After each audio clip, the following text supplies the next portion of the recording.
Rosa Narváez es responsable de innovación con más de 12 años de experiencia. Su carrera comienza en publicidad, saltando muy pronto al diseño digital dentro de la compañía Propellant, una empresa en expansión internacional donde comienza su experiencia como líder y responsable de equipo.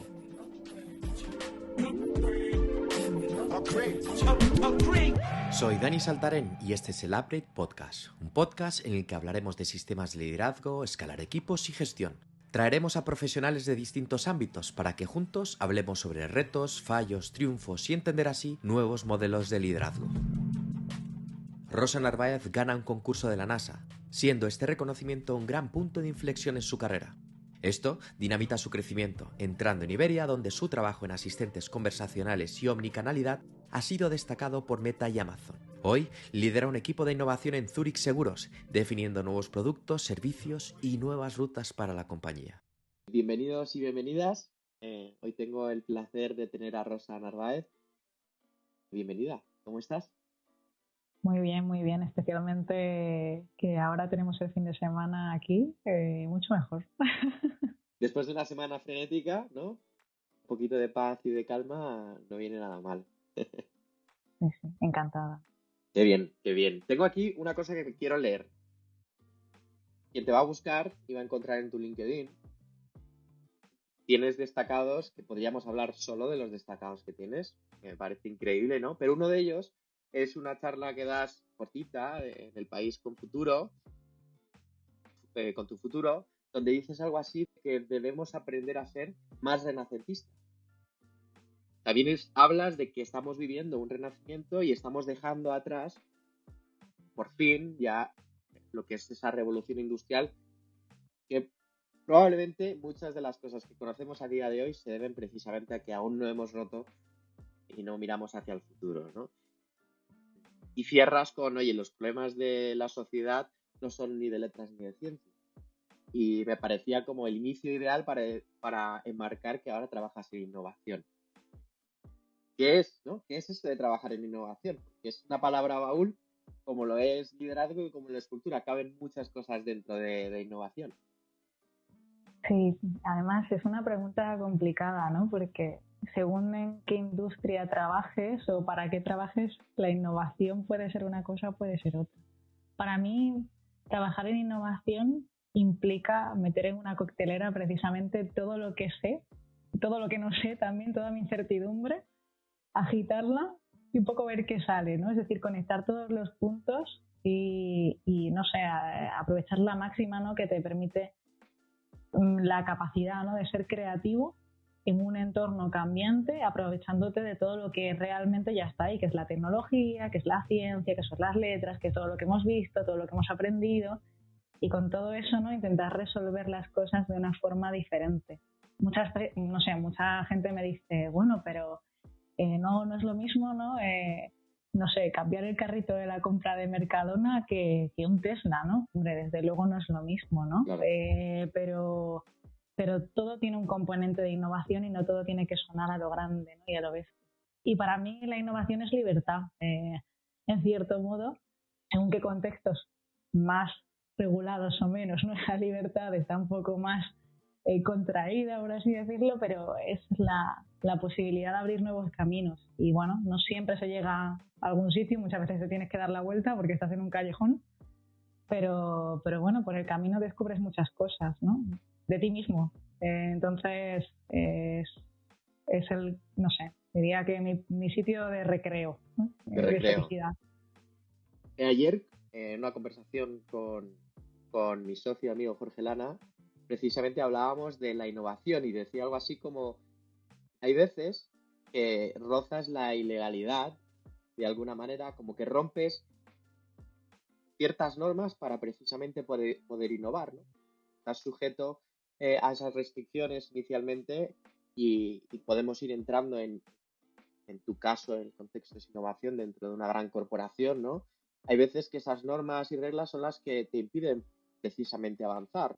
Y no se trata obviamente, de ir al margen de la ley, sino entender simplemente las restricciones. Claramente, yo creo que aunque haya hecho una intro y haya explicado poco del principio y quién es Rosa hoy en día.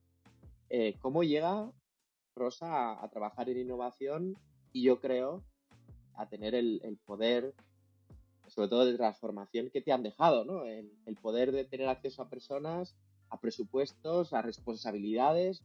¿Cómo llegas ahí?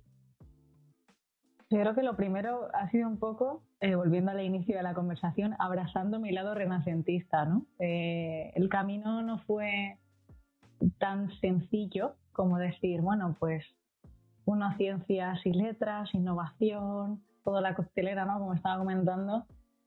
No, porque cuando nosotros entrábamos en el mundo laboral, en el momento en el que entramos, más o menos tú y yo somos de la misma quinta, seguíamos con la máxima, ¿no?, de que hay que elegir. Y yo elegí que quería trabajar como creativa publicitaria, eso sí en digital, porque es una cosa que he tenido siempre clara en la vida. Cualquier estrategia, cualquier tema tenía que ser como muy digital, ¿no? Sin apasionada de ese mundo, ¿no? Que ahora me suena hasta viejo decir digital, pero en aquel entonces era moderno. Y bueno, empieza todo un poco por ahí, ¿no? Y quizás ser creativa me permitió entender un poco mejor pues conceptos, ¿no? Como la estrategia, como el storytelling, como ver, asomarme por la ventana y ver productos, ver servicios, ¿no? Y decir, oye, pero es que quizás no me apetece hablar sobre estos productos, quizás me apetece construir estos productos o construir estos servicios, ¿no? ¿Qué pasaría, ¿no?, si pudiera tomar estas decisiones o participar en estas decisiones, ¿no? Muchas veces tú tienes que vender o contar algo y dices, jolín, si este producto lo hubieran hecho de esta manera o habrán experimentado con esto otro, ¿no? Y siempre me quedó esa curiosidad, ¿no? Entonces yo creo que el salto fue muy natural. Y creo que muchas personas, ¿no?, creativas publicitarias han acabado dando ese salto y no sé si sería desde el mismo sitio. Algunas personas lo han hecho pues desde la dirección de arte al UI, ¿no? O desde... En mi caso fue un poco más me encanta entender cómo se construyen las cosas. Me gusta empezar de cero o reconstruir un problema y desde la creatividad no podía, así que di ese salto, que fue un poco salto al vacío porque dejé mi trabajo, dejé todo lo que tenía, dejé un puesto indefinido por apostar por algo que en base conectaba mucho conmigo. Yo siempre me encantaba el mundo de construir productos, es lo que hacía en mi tiempo libre, diseñaba, programaba, pero no lo hacía para, no sé, con un fin profesional, sino simplemente por divertirme. Y de repente dije, oye, si me divierto y además me pagan, ¿qué tal sería eso, no? Y bueno, pues ahí es cuando que acabé. de alguna manera nos conocemos en ese un poco impasse, Sí, porque sí. tú y yo nos conocemos hace unos cuantos años.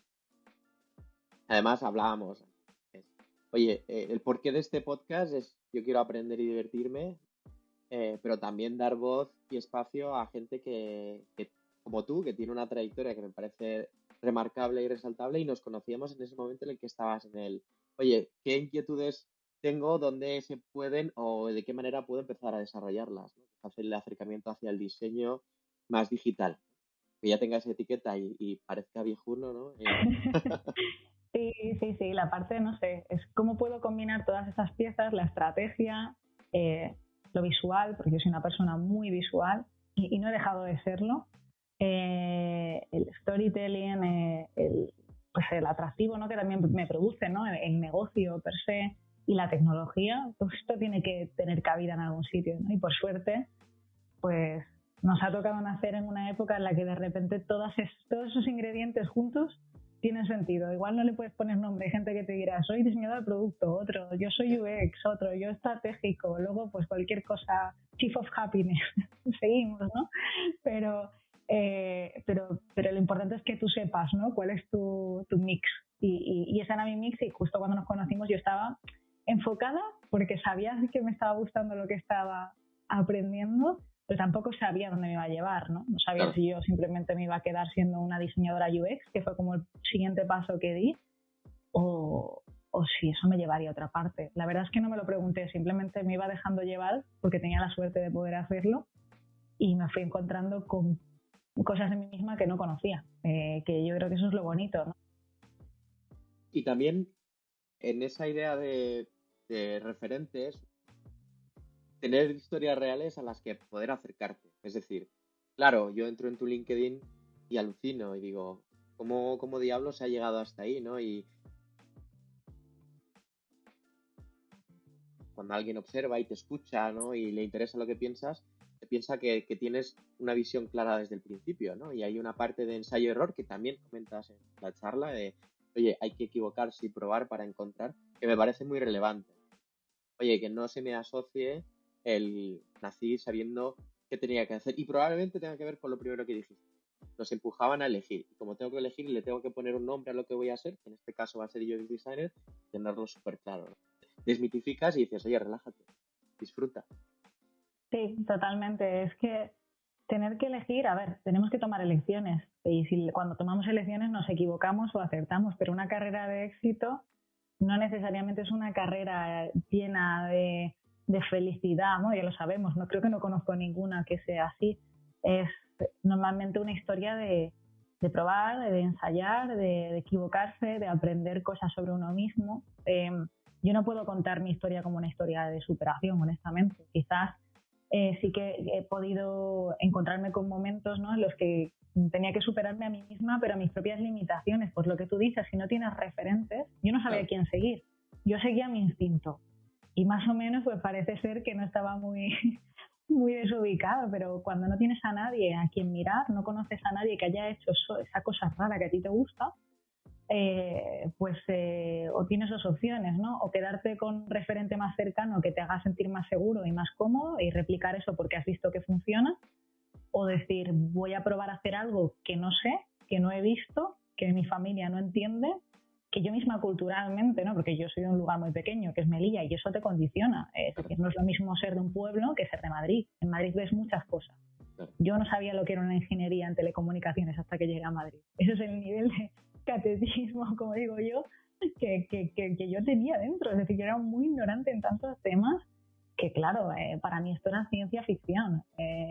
Y muchas veces cuando las personas hablan de, no, es que los referentes, es que hay veces que son cosas tan pequeñitas como que veas gente diferente, como que veas cosas distintas, como que te cruces un día, no sé, yo acabé estudiando publicidad porque en un skatepark, cuando estaba patinando, había un chico con un Mac, yo tenía un Mac, nunca había visto a nadie que tuviera un Mac igual que yo, hablamos, me dijo que diseñaba y estudiaba publicidad y ese fue mi referente. Qué curioso y qué interesante, ¿no? En el pasado, en el anterior capítulo hablaba con David, él es de Sevilla y contaba él, yo me fui de Sevilla porque tenía interés y al parecer estaba todo en la ciudad, ¿no? Y su referencia estaba en fuera, pero como una pequeña chispa de repente te lleva, tan curioso, ¿no? Mismo objeto, te cuento qué hago con ese objeto y acabo, oye, yendo por esa senda porque me parece interesante, ya sea por el estilo de vida, por lo que me cuentas, por lo que fuere, ¿no? Sí, sí, sí, es que muchas veces cuando, no sé, yo de pequeña era una persona muy curiosa, muy creativa y necesitaba, o sea, es que yo lo necesitaba conectar, necesitaba ver, pero claro, pese a que somos unos privilegios por nacer en la era del internet, tampoco nacimos en un momento en el que había tanto, ¿no?, tanta efervescencia, ¿no?, de diferencia, ¿no? Yo creo que es el momento que estamos viviendo ahora en donde dicen, bueno, no, que si la belleza, que si Instagram, que si todo lo que vemos es lo mismo. No estoy tan de acuerdo, ¿no? Cuando tú ves TikTok o cuando ves la gente, ¿no?, la gente joven que está en la calle, cada día el auge, ¿no?, y el aplauso a lo diferente y el hacer las cosas de una manera distinta, creo que cada vez más se celebra de una forma que no se celebraba antes, ¿no? Que es un poco la salida de la factoría, ¿no? La salida de la revolución industrial, es decir, ya no somos una factoría, ya asumimos que somos diferentes, que nos tenemos que querer así como somos diferentes y que lo tenemos que celebrar y abrazar eso, también abrazarte a ti. Y es algo que a mí me decía mi mentora, lo hablábamos mucho, se llama Sonia Mulero, ella me decía, es que no sirve de nada, ¿no?, como tú seas y tu talento, y si no te conoces y no sabes lo que puedes hacer con él, ¿no? Y muchas veces es eso, es abrazar quién tú eres e ir tirando, ¿no? Pero bueno, tienen que darse muchas circunstancias para que efectivamente esto que suena tan bonito se convierta o se tangibilice, ¿no?, en una carrera de éxito. Y es una carrera, precisamente. Estamos hablando de una línea temporal, la cual de Melilla a la publicidad, de la publicidad de repente al diseño en UX, y de ahí a, creo, una posición en la que el liderazgo toma, en este caso, ya una posición más relevante.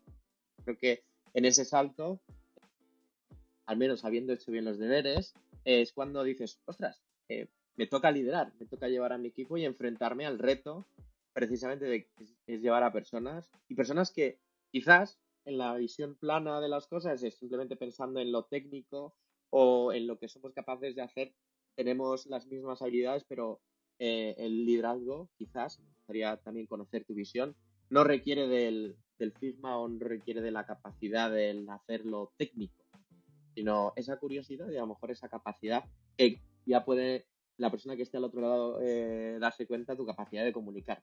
Creo que también es de resaltar. No, gracias. Pero sí, completamente de acuerdo con lo que dices, ¿no? Al final, cuando te toca ser líder, sobre todo las primeras veces que estás en una posición de liderazgo. Porque en concreto, ¿sí? lideras, para que la gente lo sepa, estás en Properland, una compañía que se dedica a ofrecer servicios, está en innovación, pero trabaja para otras compañías, ¿no? Y en ese momento dices, ostras, pues mira, esta persona ya nos contarás por qué, cómo tiene la responsabilidad de empezar a liderar un equipo. Por poner por poner un poco en contexto, sí, justo fue en Propela donde me dieron la oportunidad y se dieron cuenta de que necesitaban a alguien que diera un poco de excelencia a la disciplina del diseño dentro del equipo. Y éramos varios diseñadores y bueno, pues me tocó a mí. Como digo, yo me tocó. Yeah. Pero luego te das cuenta de que no te toca. Que las personas que están por encima y que lo ven son capaces de también identificar cosas de ti que en ese momento, ¿no? Sobre todo cuando estás en esa transición de es mi primera posición de liderazgo de verdad, ¿no? No de llevar un equipo, de hacerlos crecer, de coger la disciplina tal y como está en un estudio que además pues quiere ser excelente en esto y llevarlo a otro nivel. Porque esa parte me parece, no sé. perdona que te interrumpa, creo que también podríamos ligarlo al momento de la compañía, que me parece relevante. Es decir, ¿en qué momento está la compañía? ¿Está creciendo? ¿Tiene una visión sobre hacia dónde quiere ir? Porque esa decisión está asociada al momento de la compañía. ¿Qué vives tú como líder y en qué momento está? Sí, en ese momento la compañía quería crecer y también para crecer tenía que dotarte de una estructura, ¿no? Veníamos de una compañía que era muy horizontal, en el que éramos todos o designers o strategic designer, pero estábamos todos como en el mismo nivel, quizás juniors, seniors, pues ese tipo de distinciones más habituales, ¿no? Pero era muy horizontal. Entonces se tenía que buscar, ¿no?, esa verticalidad porque la idea era expandirse, la idea era crecer y entonces se quería identificar a aquellas personas que podían ayudar a que ese crecimiento ocurriese. Entonces, bueno, pues ahí hubo como un reajuste que obligatoriamente me puso en unas circunstancias que agradezco muchísimo porque fue una oportunidad increíble en un momento quizás demasiado temprano de mi carrera. Yo creo que lo decía Diana, ¿no? Hay veces que no puedes elegir, te ha tocado y tienes que liderar, ¿no? Y en ese momento, sobre todo cuando eres más joven y cuando llevas menos tiempo, lo único que piensas es, jolín, pero es que no sé diseñar tan bien, ¿no? O no llevo tanto tiempo con esta herramienta, o no llevo tanto tiempo haciendo esto, uy, ¿qué máster me hago? Uy, qué no sé qué, ¿no? Y de repente dices, no, es que han puesto aquí por la persona que eres, por tu manera de trabajar, por tu manera de relacionarte con la gente, por tu capacidad de hacer equipos, ¿no? Yo siempre digo que un líder lo más importante que tiene que tener claro es ese para qué estamos haciendo esto, porque tú entiendes ese para qué y puede servir de brújula dando ejemplo a los demás. Era una persona proactiva, era una persona que siempre, pues no sé, estaba pensando, ¿no?, en una manera, ¿no?, de hacerlo diferente, de estandarizar lo que estábamos haciendo en el estudio. No sé, o sea, supongo que verían ese tipo de cosas que dirían, pues para ti, pero eso yo no lo destacaba de mí misma, o sea, para mí era como, bueno, pues esto es lo normal, ¿no? Y con el tiempo te das cuenta de que no pasa tanto porque estudies y hagas 3.000 millones de cursos, que es mucho mejor tener pues conversaciones con gente, ver otros líderes, hablar, ponerlo en práctica, trabajar en quien tú eres, encontrar también tu tipo de liderazgo y tu manera de hacer las cosas. Ese viaje es muchas veces más relevante que el hecho de intentar sobreformarte para tapar como una tirita tus propias inseguridades, porque al final son inseguridades, ¿no? Pero bueno, fue un reto. También era una posición en la que tenía que trabajar desde un escaloncito más arriba con personas que habían estudiado conmigo, que teníamos más o menos, ¿no?, una experiencia similar, ¿no? Y eso siempre te produce cierta inseguridad de qué les voy a aportar, ¿no? ¿Qué voy a hacer, ¿no? Pero en ese momento también uno tiene que asumir, ¿no? Tú no te dan una posición de liderazgo y de repente, ¿no?, te colocan una corona, ¿no?, y eres aquí como de repente a alguien, ¿no?, o algo, ¿no? Te das cuenta de que el liderazgo pasa por hacer equipo, por construir entre todos. El liderazgo no quita la horizontalidad. Yo, para mí, un liderazgo que tenga, es verdad que está el crecimiento horizontal y vertical, y que cuando eres manager, ¿no?, se entiende que es vertical, ¿no? Claro. Pero eso no quiere decir que tú estés arriba, ¿no? Creo que tienes que ser un poco parte, ¿no?, de como ese aceite que engrasa y que ayuda a que todo funcione y todo vaya en la dirección de ese para qué, ¿no? Y cuando yo entendí eso me relajé mucho. Mi equipo, creo que en ese momento también entendió que era mi manera de hacer, y es la manera en la que he seguido haciéndolo. No soporto, ¿no?, ese liderazgo quizás un poco más elevado, ¿no?, Y que que no tiene impone, ¿no? Que probablemente sea más desde la perspectiva de estoy yo y esta es mi autoridad. Sí. De hecho, ese es, yo creo que el trabajo también del podcast. Sintetizar de tu experiencia accionables para quien nos escucha. Hay algo que me parece relevante y es, hablas del cómo lo haces, no el qué. Es decir, yo me inyecto una energía, tengo una forma de hacer que probablemente esté alineada con la cultura de la compañía, y a lo mejor la compañía en ese momento no podía decirte exactamente esto es nuestra cultura, ¿no? Pero de cierto modo estabas tú alineada culturalmente suficientemente como para que te digan, oye, tú vas a ser la brújula y nos vas a ayudar a contratar, promocionar, quién sabe, despedir a personas, ¿no? Pero esa responsabilidad te la da probablemente haber estado alineada en la compañía. Ahora, en la compañía en la que estás, la cultura, el alineamiento y este tipo de aspectos obviamente están más formalizados, ¿no? Pero en el momento de ebullición de la empresa que estaba creciendo, pues son cosas que no se tienen. Pero sí que la intuición de aquellas personas que te pusieron a dirigir, ¿no? Veían en ti ese comportamiento, que la cultura precisamente va de eso, de creencias y comportamientos que estabais alineados. Sí, completamente, ¿eh? Y además en ese momento es tu misión también definir esa parte de cultura que todavía falta, ¿no? Yo me acuerdo que lo primero que nos pusimos a trabajar era nuestro design book, en nuestros principios, en por qué, cómo creíamos que teníamos que hacer las cosas, en tener esa reflexión como equipo, porque esa parte de la brújula no nos la iba a dar la empresa, vamos, que teníamos que hacerlo nosotros, ¿no? Y fue un trabajo muy bonito para hacer en equipo, y que además nos inspiramos mucho en el trabajo que también habíais hecho vosotros desde Méndez Saltarén y bueno, y otros, ¿no?, que referentes que teníamos alrededor, para decir, jolín, ¿por qué no aprovechamos esta oportunidad de reflexión conjunta y de crear esta cultura de diseño que, si bien se respira, que si bien existe, no está definida, y muchas veces ponerla en palabras, ponerla en reflexiones, y eso es tarea de cada uno, ¿no? Que muchas veces pues pensamos, ¿no? El claro ejemplo de llevo a mi hijo al colegio, ¿no?, para que lo eduquen. No, hombre, tú tienes que educarlo en tu casa, ¿no? Y cuando tú eres líder, tu equipo es tu casa. Y no puedes relegar o delegar o culpar todo a la cultura de la empresa. Tú tienes una responsabilidad de crear el equipo y el ambiente que tú quieres vivir y que tú quieres ver. Muchas veces las circunstancias o el tipo de cultura de la empresa no te ayuda.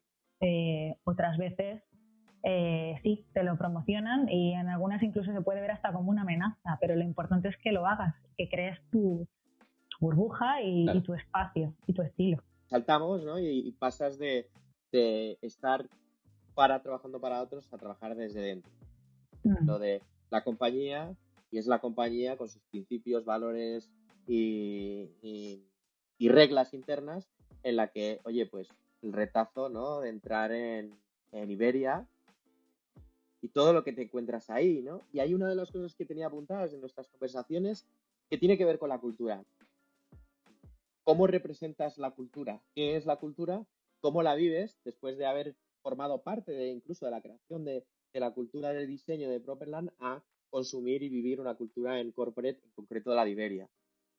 Sí, a ver, la cultura para mí son los principios y los valores que mueven a la gente que te rodea. Un ejemplo, por ejemplo, sería la transparencia, ¿no? Hay culturas en las que, bueno, pues para que tú sabes que está ocurriendo cosas, ¿no? Pero no sabes exactamente qué está ocurriendo, ¿no? Porque hay un protocolo muy estandarizado de comunicación de las cosas, ¿no?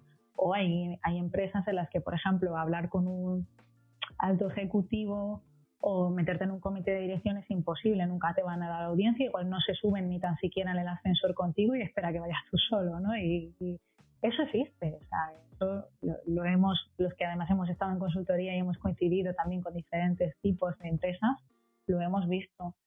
La cultura de Iberia además es compleja porque yo entré en un momento muy bonito que se vino abajo bien rápido por la pandemia.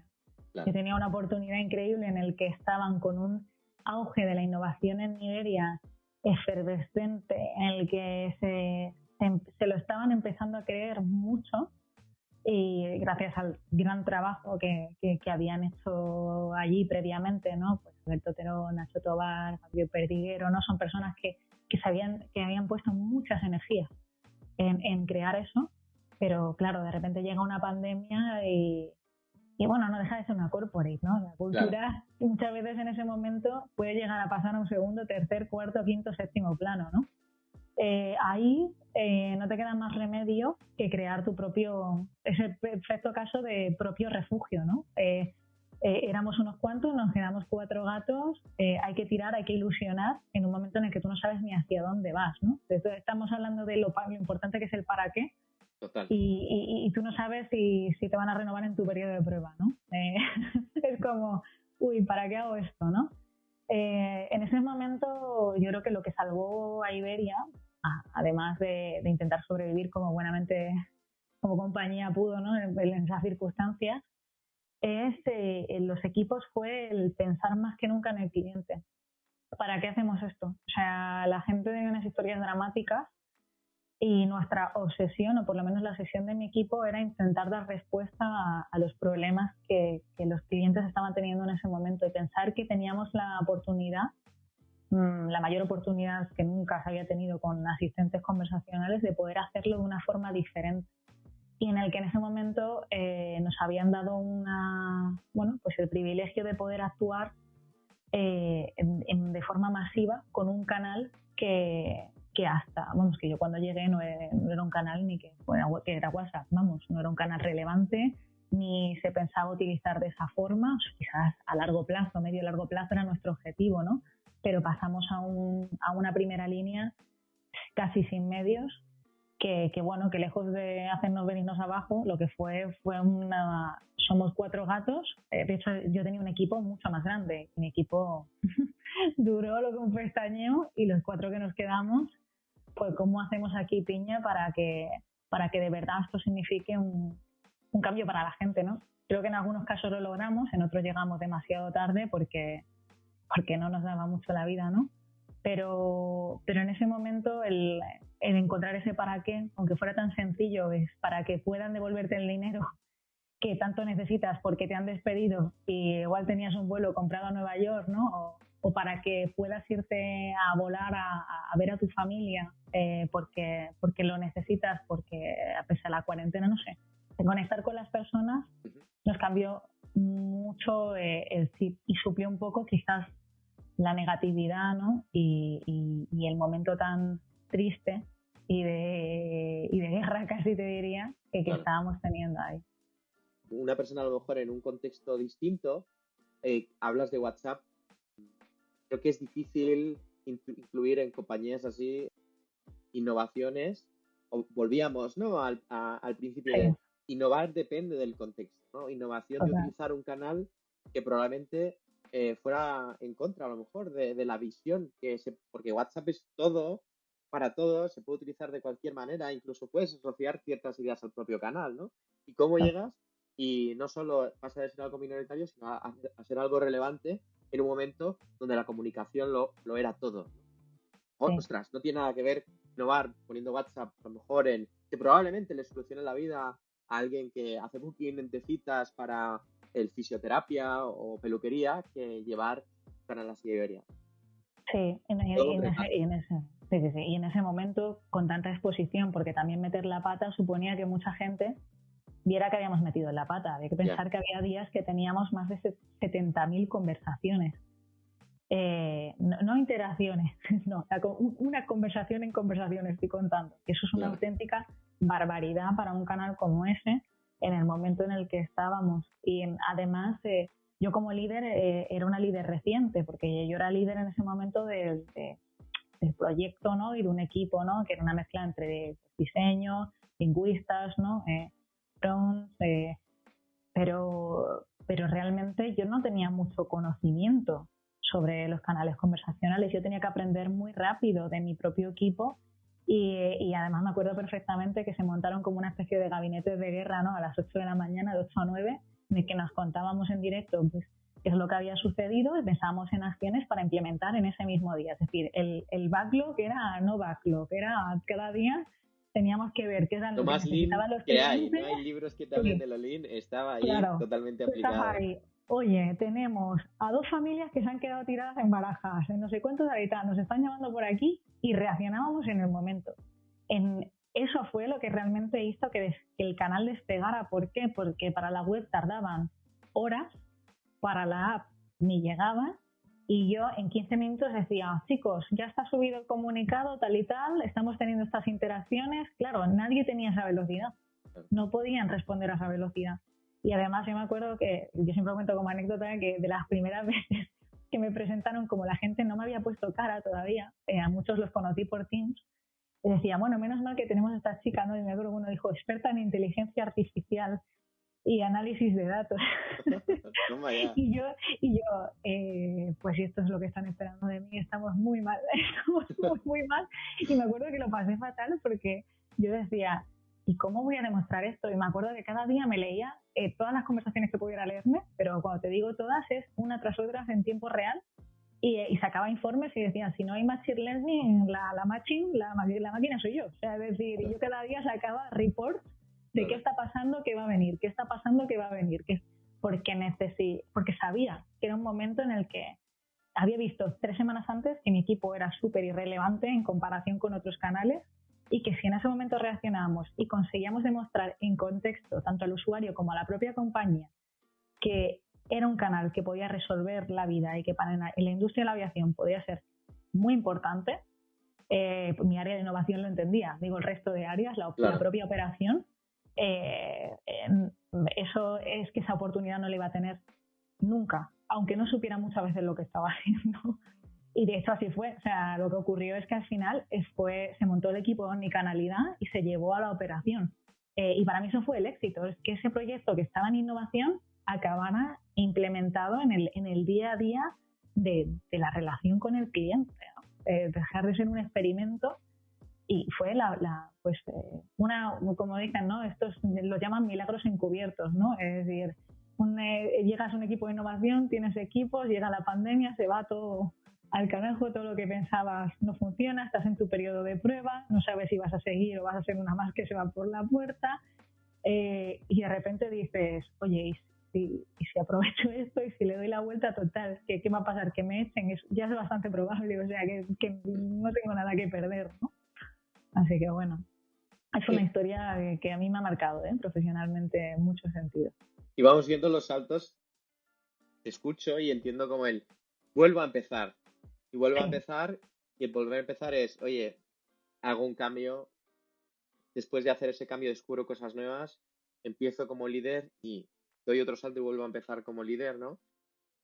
Y ahora mismo te enfrentas de nuevo, bueno, ya llevas unos meses en la compañía actual en la que estás, en una posición que es, si la pregunta es cómo llegas a la innovación y qué es, estamos dibujando ese camino, ¿no? De ensayo-error, esa capacidad de ver la oportunidad y entrar como un francotirador a ir a por algo que crees que tiene potencial y defenderlo con tu equipo, con todas las capacidades y recursos que te va a dar la compañía en el momento en el que está, como estaba Propela en ese momento, que está Iberia y en la que estás ahora. ¿Qué retos tienes como líder hoy? ¿Dónde estás? Pues bueno, pues en Zurich tenemos unos cuantos retos. Como líder tengo un reto enorme que es principalmente trabajar con un equipo que la mitad está en Madrid, ¿no? Y la otra mitad está en Barcelona. Es genial que ahora trabajamos en remoto. A mí me encanta el remoto, soy muy pro remoto. Pero lo que ocurre es que al final, con los que están en Madrid, como tenemos este modelo híbrido, me veo más que con los que están en Barcelona, ¿no? Entonces ya como líder ahí hay una diferencia, porque la relación que construyo con unos y con otros inevitablemente es un poco desigual. Además, el equipo, y esto ya no es como compañía, yo digo ya como yo como líder de un equipo, ¿no? El equipo de Madrid es un equipo que he elegido yo, que he podido contratar a poquitos, buscando una serie de perfiles, ¿no? que me complementaran a mí como líder.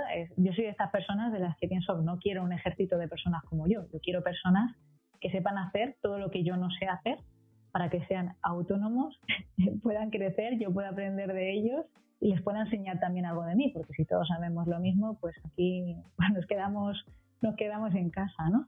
Pero el equipo que tengo en Barcelona es un equipo muy senior, que igual llevan una media pues entre casi 20 años en la compañía, algunos, 20 y algo.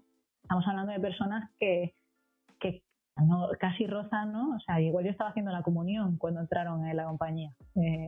Entonces, gestionar eso, ilusionarles, hacer que crean que después de 20 años pueden transformar, pueden innovar, que tienen en su mano una posibilidad, ¿no? de cambiar muchas cosas que han venido viendo, es un reto. Eso con la gente nueva que llega, pues obvio, es evidente, ¿no? Me lo compran, me ven a mí con la sonrisa, ¿no? Y dicen, pues claro, Rosa, vamos contigo.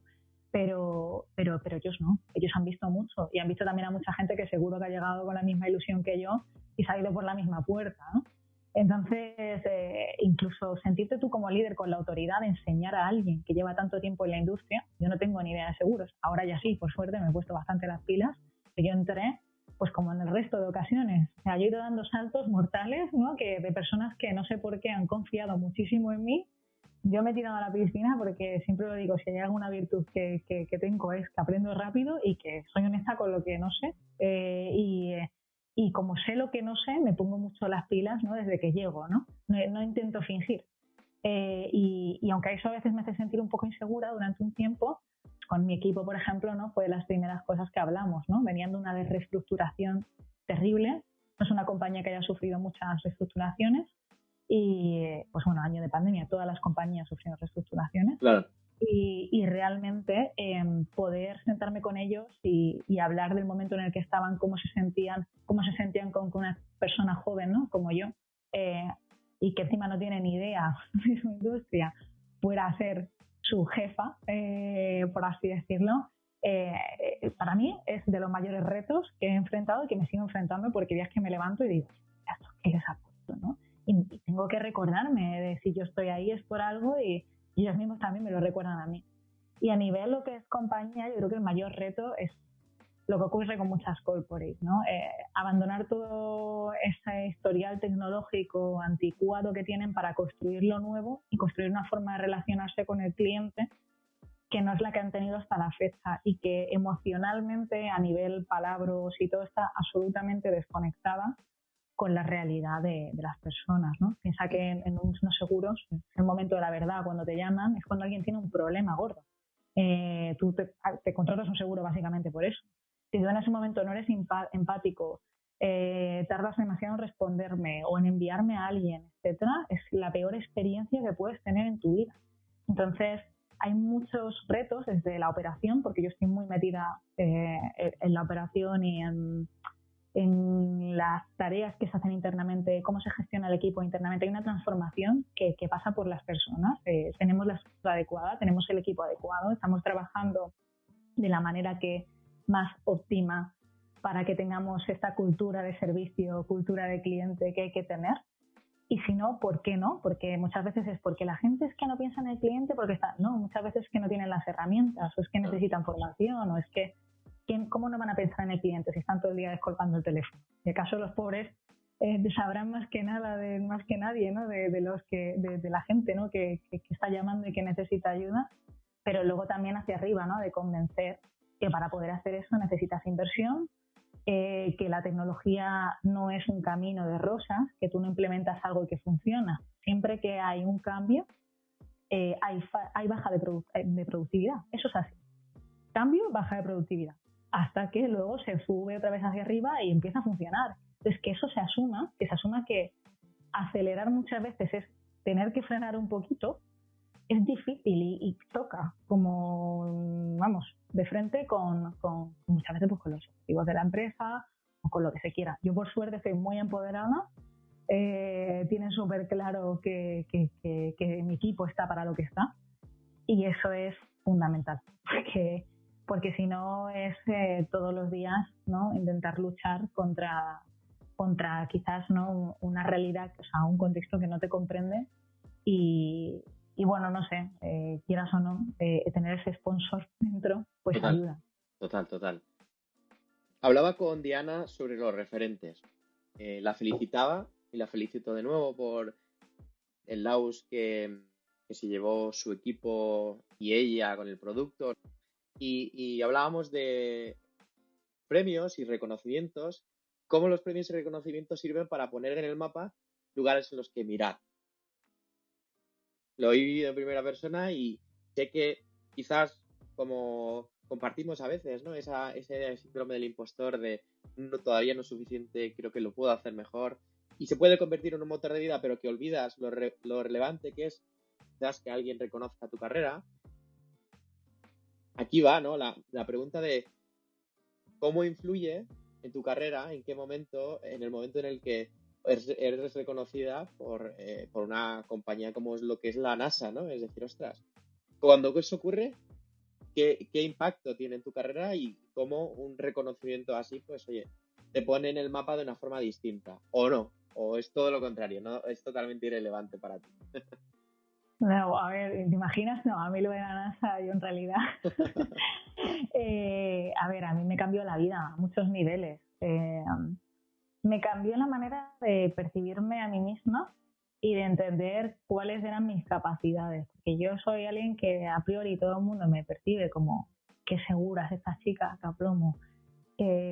Parece, ¿no?, que yo por dentro debo ser como absoluta seguridad, y nada más lejos de la realidad. Soy una persona bastante insegura. Entonces, en ese momento, yo estuve a punto de no presentarme a la competición por esta inseguridad. Me iba a inventar que me dolía mucho el estómago y que no podía ir. ¿Por qué? Porque pensaba que no pintaba nada ahí. Y eso para mí es importante porque, a pesar de haberme pasado la vida, ¿no?, trasteando, haciendo cosas, de ser una persona polifacética, en ese sentido de haber probado varios. Es decir, que nada me podría decir, ¿no?, me ha ido bien en los estudios, no he tenido refuerzos negativos, no soy la típica historia de persona a la que nunca nadie reconoció su talento, ¿no? A mí se me ha reforzado mucho en mi vida. Pero aún así yo no me sentía segura por esa parte de mí porque, bueno, no dejaba de ser una chica de letras a la que le gustaba el diseño, y parece ser que los que somos de letras y pintamos y coloreamos, pues no sé, no nos apretaron la tuerca de pensar, ¿no?, de ir un poquito más allá, de poder contribuir, yo qué sé, para instituciones como la NASA. Yo hasta entonces pensaba que no. O sea, es decir, el exterior lo pensaba, yo también. Pero y ya no fue ganarla, que ganarla yo creo que ya fue como el doble tirabuzón y el decir, oye, le pongo el lacito a esto. El mero hecho de estar en la hackathon y de pensar junto ingenieros, informáticos y tal, y desmitificar también la manera en la que piensan y saber el valor que yo aporto también en esas conversaciones, porque yo en aquel momento decía, ¿qué hago aquí? ¿Qué voy a decir, no? Y cuando te das cuenta de que tienes cosas que aportar, es cuando tú mismo rompes esa barrera, ¿no?, de decir, jolín. Y para mí eso fue fundamental, porque me empecé entonces a creer que yo podía contribuir. Hasta entonces no lo hacía. O sea, no era una parte de mí que no había puesto al servicio ni de mis ideas, ni de las compañías, ni de mí misma. Era como que no, eso no estaba ahí. Y luego viene el reconocimiento externo, por supuesto, porque una no deja de ser una mujer rubia, ¿no?, que le gusta arreglarse, que no sé, sabes, que encima le gusta mucho el design y todo eso. Claro. Y la verdad es que es difícil que te tomen en serio, me gustaría pintarlo de otra manera, pero la realidad es que es muy difícil que te tomen en serio. Y cuando no tienes ni un MBA ni una ingeniería, sobre todo cuando no tienes una ingeniería, da igual que tú lleves desde los 12 años programando y que lo digas, es como, sí, ¿qué hacías? animaciones para poner flores bonitas, sabes usar HTML, es como, no sé, ¿sabes? Es como que realmente no se me tomaba en serio. Y creo que tampoco hubiera podido aspirar a las posiciones que ahora puedo aspirar y en las que he encontrado, incluso el propio trabajo de Iberia, creo que no lo hubiera podido conseguir, al menos no tan pronto, lo de la NASA. Porque al final la gente ve lo de la NASA y dice, uy, pues esta chica igual es lista, ¿sabes? Igual piensa, ¿sabes? Igual si es capaz de estar en la NASA, igual me puede resolver el marrón que tengo aquí en mi compañía, ¿no? Es triste porque creo que hay mucha gente exactamente igual que yo, con las mismas capacidades o mayores que las que tengo yo, pero por desgracia, pues es lo mismo que cuando llevas unas zapatillas de Nike o unas zapatillas del Decathlon, ¿no? La percepción es distinta. Pues en este caso a mí eso me reforzó y me dio una validación externa que para mi tipo de perfil y con las capacidades que ya tenía, porque si luego no demuestras, esto tampoco sirve de nada, 100%. Pues me ayudó mucho. Sí. Qué gran mensaje. Les tengo un cariño y un aprecio brutal al equipo de Vostok 6. El podcast tiene la finalidad que tiene ese podcast es, quizás nace de una entrevista que hacen a niños, preguntan, oye, ¿con quién te gustaría tomarte un café? Y todos hablaban de hombres. Ellas decían, no puede ser que ni siquiera la mitad sus referentes sean mujeres. Y, oye, si puedo contribuir un poco a que la gente escuche tu historia, que le dé espacio temporal y que pueda aprender además de los pasos que has seguido y de lo importante que es esos referentes, ¿no? Para mí es importante que la gente vea a Rosa y diga, ostras, la gente y mujeres puedo proyectar mi imagen. También tengo inseguridades, pero el camino es sí o sí, ¿no? Abrazar esa idea renacentista. Hemos venido a equivocarnos, hemos salido de la era industrial y ahora nos toca vivir en un mundo más complejo en el que no debe importar si es un hombre o una mujer, claramente lo importante aquí son las capacidades y en tu caso es una historia desde fuera extraordinaria, pero ahora mismo has podido detallarla, ¿no? De cómo pasaste de la pura incertidumbre en un pueblo pequeño, ¿no? a llegar a la gran responsabilidad que tienes ahora. Y me parece un rotazo, ¿eh? Yo creo que enfrentarte a gente con 20 años de experiencia, tú no quieres cambiar muchas cosas, porque probablemente sepas tanto y tengas una capacidad de profundizar en lo que sabes que, pues, escuchar es una tarea compleja y que esas personas te dejen el espacio y que te ganes la confianza, porque lo he repetido en todos los episodios. El liderazgo es, por un lado, la seguridad, ser una persona asertiva, que es clara con lo que espera, con lo que dice, ¿no? Esa vulnerabilidad es, oye, yo no lo sé todo. Vosotros lleváis aquí 20 años por esto. No lo sé todo, pero tenemos juntos, y este es el tercer punto, un propósito. Yo quiero venir a no solo hacer que puede ser a lo mejor más divertido, enriquecedor, o tenga más impacto vuestro trabajo en la compañía, sino que quiero que todos juntos empecemos los números relevantes de la compañía. Qué gustazo escucharte, la verdad. Es un auténtico placer y sobre todo eso, encontrar estos referentes que muchas personas miren y digan, es posible, ¿sabes? Sin que piensen que eres una persona perfecta, que no falla, que naciste ya con el libillo de yo sé lo que es la innovación y me han dado mucho presupuesto para hacerla. Sí, bueno, muchas gracias, Dani. Porque además para mí es súper importante desmitificar un poco, ¿no? Este momento, ¿no? De es que no, esta chica, no, es que estamos todos, yo siempre lo digo, estamos todos jodidos. O sea, nadie ha salido perfecto, todo el mundo se está echado a llorar en el baño, ha tenido días malos, no sé, tal como suele decir, no sé, no me acuerdo quién lo decía, dice, todos llevamos un gilipollas dentro. No hay que saber que esa persona dentro de ti existe y que la imperfección es lo que somos, pero bueno, que al final es la combinación, ¿no? De golpes de suerte y de la curiosidad y de echarle ganas lo que hace que al final uno acabe aquí. Claro. Y importante que la gente sepa, ¿no? Que mi historia es una historia más y que tiene muchos componentes y que nunca jamás vas a poder ver a alguien y decir, oye, ¿cómo puedo ser como esta persona? Si sigo los mismos pasos, es imposible que siga los mismos pasos. Pero bueno, sí te puede servir de inspiración, ¿no? Para entender que esa persona existe y si esa persona ha podido, viniendo de donde viene, pues tú también, ¿no? O sea, es un poco el objetivo. Claro, ahora, después de haber dicho que no es el único reconocimiento a tu carrera, tienes muchos más. No los voy a nombrar ahora porque ya los hice al principio. Vamos para también entender, ¿no? ¿Cuál es tu ventaja injusta o cuáles son tus ventajas injustas? Ventaja injusta. Además era un concepto que vamos, que no lo he escuchado nunca, ¿eh? O sea, es decir, que el Yo se lo concepto robé de a ventaja Pepe, injusta... un amigo, Pepe de ¿Sí? Minimalism, le dije, me ha gustado tanto la pregunta que te la pienso robar. Así que esto es un Joder, gran robo. pues es un robo muy acertado. A ver, entrando, ¿no? Un poco también, como decía Diana, ¿no? Quitándome ya toda la parte, ¿no? De ser blanca, de haber tenido unos padres que me apoyasen y una serie de cosas, ¿no? Por ejemplo, ser creativo publicitario y ser una persona que no tenga ningún tipo de respaldo económico, para empezar, solo el inicio de mi carrera no hubiera podido existir si no hubiera tenido ese privilegio. Entonces, bueno, son ventajas injustas, pero quitando las que de base ya se ven, para quien esté viendo esto, quizás diría que dos ventajas. La primera es el don de la oportunidad. Si hay algo que se ve en mi carrera es como que he dado saltos en momentos en los que yo he olfateado y he visto que era mi momento de cambiar, ¿no? Incluso el paso de la publicidad al mundo del producto y del diseño de experiencia de usuario fue un paso que di en un momento en el que no tenía nada que perder, ¿no? No es lo mismo que si decides hacer eso ahora con 35 años, si tienes hijos o si estás en unas condiciones, ¿no?, muy diferentes. Yo todavía era bastante joven y me podía permitir hacer eso.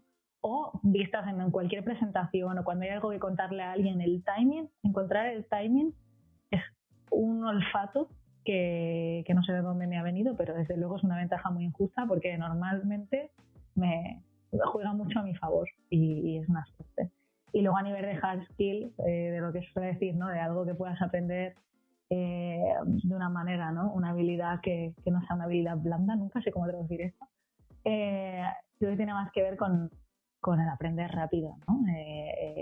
Con ser capaz de decir, bueno, pues esto no lo sé, pero dame un par de semanas, ¿no?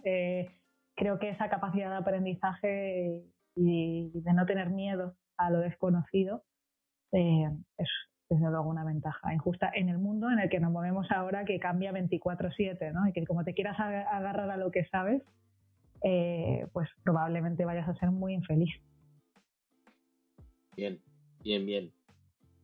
David, de la Iglesia, te deja una pregunta. ¿Por qué haces lo que haces, ¿no? ¿Cuáles son las motivaciones que te llevan hasta aquí? Oye, gracias David, vaya preguntita. Aprovecho para darte las gracias. Pues esta pregunta además creo que me hubiera sentido muy culpable en responderla como te la voy a responder años atrás, y ahora me siento muy orgullosa de poder responderla como te la voy a responder sin miedo, aunque Perfecto. esto se esté grabando, y yo sé que tú me entiendes. Realmente para mí, ¿para qué hago esto? Pues para ser libre, ¿no? Lo hice en mi camiseta, además como esta pregunta sí que me la sabía porque la había dejado David en el anterior podcast. Yo hago esto para ser libre y para ser más feliz. Yo no me puedo olvidar de que yo trabajo para vivir, no vivo para trabajar. Hay veces que una parte de tu trabajo es tu vida, ¿no? O tu carrera es parte de tu vida, no lo puedes ignorar, no lo puedes separar como dos entidades, ¿no?, independientes. Creo que te pierdes mucho también, ¿no?, si haces una separación total. Pero es cierto que todo lo que hago me acerca hacia lo que yo considero que en ese momento pues me esté haciendo más feliz. Entonces, lo primero, ¿para qué lo hago para mí y para estar más cerca de una casa en Chiclana, para ser más exactos, cerca del mar, en el que yo pueda levantarme por las mañanas y darme un paseo. Y todo lo que me acerque a ese objetivo, que igual pasa dentro de 2 años, dentro de 3, dentro de 4, es lo más importante para mí. Al final, vida solo hay una y creo que merece la pena, ¿no?, tener claro que lo primero es cuidarse. Y creo que esta pandemia nos lo ha enseñado mucho. Y mi otro para qué es para las personas. O sea, es decir, mi viaje también ha sido un viaje desde un mundo en el que quizás piensas en no la publi, ¿no? Que piensas en la gente, hay campañas sociales que cambian completamente paradigmas, ¿no? Pero cuando estás trabajando para un Coca-Cola o un tal, estás vendiendo azúcar, ¿sabes? Es decir, como que sí, Claro. lo haces para la gente, pero igual para que la gente se muera antes, ¿sabes? Es decir, no sé, es como que ese para qué está más difuso, ¿no?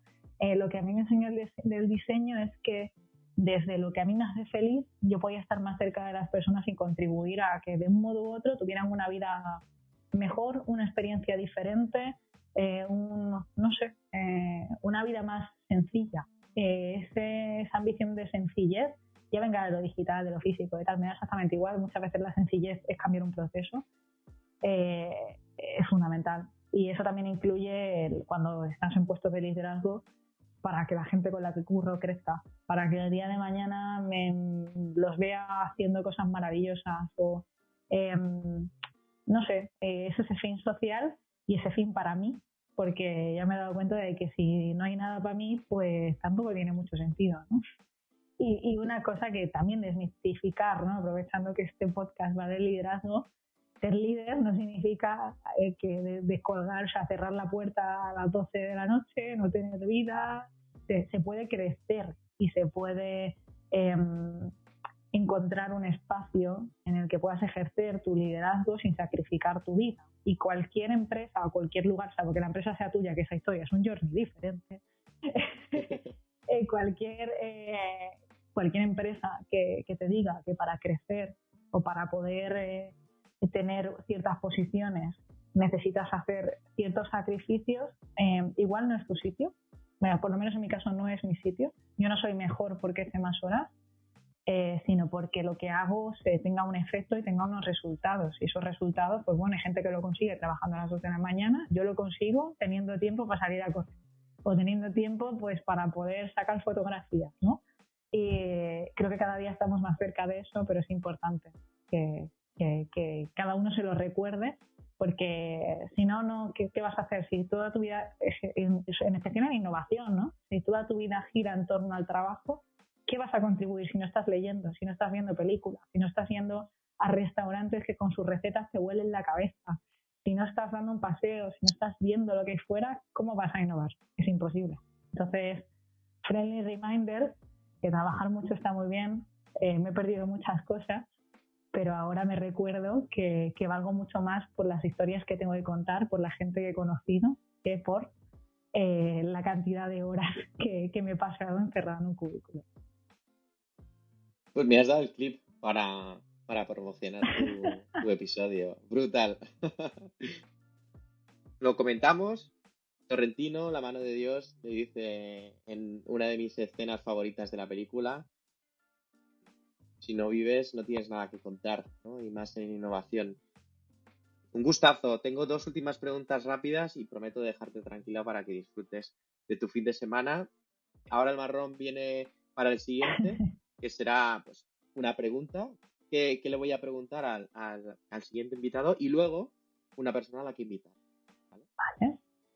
Pues para la persona que venga, me gustaría saber cuál ha sido el momento más difícil como líder que ha tenido que afrontar y cómo lo ha resuelto. ¿Y por qué fue el momento más difícil, ¿no? ¿Y por qué seleccionar ese momento entre todas las cosas que le hayan podido pasar? Y sí, porque creo que se habla muchas veces muy poco, ¿no? De una forma muy poco transparente de los momentos verdaderamente difíciles, ¿no? que uno pasa. Y bueno, persona a la que puedas invitar, pues ya la he mencionado y creo que es como una persona muy ajena al círculo, ¿no? En el que muchas veces nos movemos. Para mí sería Sonia Mulero, que es la directora de la Fundación del Banco Sabadell. Y es para mí la mayor inspiración como líder, como persona, como ser de luz espiritual que me he encontrado en la vida. Es una persona que, no sé, siempre que no me encuentro bien o que no sé cómo resolver algo, tanto en mi vida personal como profesional, porque hemos podido compartir muchas conversaciones juntas, pienso en ella. Y creo que podría traer aquí un discurso muy distinto y desde una fundación, pero de un banco, ¿no? No sé. Que igual no se ha visto demasiado en este lado. Perfecto, te pediré la intro. Sí, por supuesto. Pues muchísimas gracias. Nos vemos en los bares, como se dice. Gracias a ti, Dani. Muchas gracias.